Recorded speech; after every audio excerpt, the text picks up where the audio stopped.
আমার বড় বোন আছে একটা, আমার এই 2-3 বছরের বড় হবে।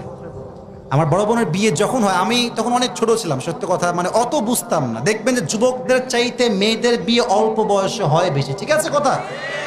তা আমার এখনো মনে আছে, আমার বোনের জন্য পাত্র দেখেছে কয়েকটা।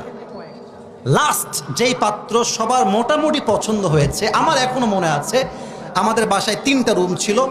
আমার বোনের একটা রুম, আমার একটা রুম, আব্বা আম্মার আর একটা রুম। তো আমার মা বাবা 2জন বসে আছে, আমার বড় বোনকে নিয়ে আসছে ডেকে। আমি ওখানে বসেছিলাম, ছোট আমি, অত বেশি বুঝতাম না তখন আর কি। তো আমার বাবা বলছে, মা ছেলেটা অনেক ভাল লাগছে, আমাদের আসিফেরও পছন্দ, আমারও পছন্দ, তোমার মায়েরও পছন্দ, সব ঠিকঠাক মনে হয়েছে আমাদের জায়গা থেকে। মা তুমি কি রাজি আছো? বিশ্বাস করেন যুবক ভাইয়ের আব্বা জানরা, আমার বোন যখন বলেছে আমি রাজি, তখনই আব্বা বিয়ের কাজ শুরু করেছে। এখান থেকে মেসেজ একটা, অনেক বাবা বলে তুই একে না বিয়ে করলে আমার মরা মুখ দেখবি, মূর্খের চাইতে মূর্খ এটা।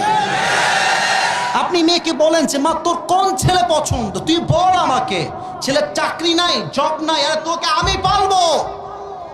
তোর পছন্দের মানুষ যখন এস্টাবলিশ হবে তখন সে তোকে বাসায় নিয়ে যাবে, ঠিক কিনা বলেন?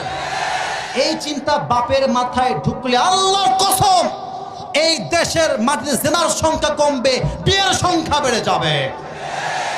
নবীজি বলতে, সাহাবা একরাম শোনো, ফাতেমার বিয়ে দিব, কে আছো উত্তম যুবক আমার কাছে আসবা। সব বের হয়ে গেছে, কে যাবে প্রস্তাব নিয়ে? সবার আগে আসছে ওমরে ফারুক রাদিয়াল্লাহু তাআলা আনহু। এসে চুপচাপ, ইয়া রাসূলুল্লাহ, আমি তো আপনার মেয়েকে বিয়ে করতে চাই, আপনি কি আমাকে দিবেন? আচ্ছা, কথা কি বোঝা যায়? নবীজি দেখেন, এইদিকে আমার চেহারা না দেখলে আপনি ওয়াজের সারমর্ম বুঝবেন না, আপনি হাদিসের মর্মার্থ বুঝবেন না। এইদিকে তাকান, লুক অ্যাট মাই ফেস। নবীজি এমনে মাথা নিচু করে আছে, মানে দিব না, চুপচাপ। আলী বুঝে গেছে আমার বিয়ে এখানে হবে না, আমি পালাই এখান থেকে। ফাতেমা, সরি, আমার ওমরে ফারুক বের হয়ে গেছে। এবার আসছে আরেকজন সাহাবী, নবীজি চুপচাপ, কোনো কথা নাই।